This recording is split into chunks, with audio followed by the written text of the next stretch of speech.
पहुंच गया है।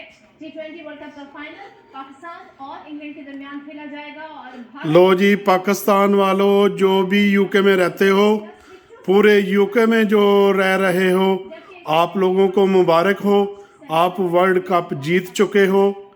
अब फाइनल में पाकिस्तान और इंग्लैंड है। अगर इंग्लैंड जीते, फिर भी जो इंग्लैंड में रह रहे हैं पाकिस्तानी, वो वर्ल्ड कप जीत गए।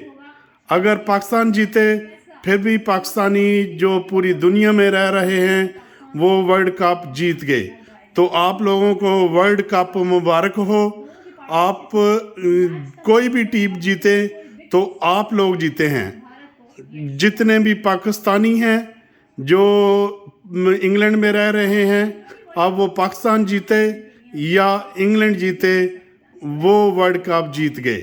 तो इसके साथ ही आप लोगों को मुबारक हो।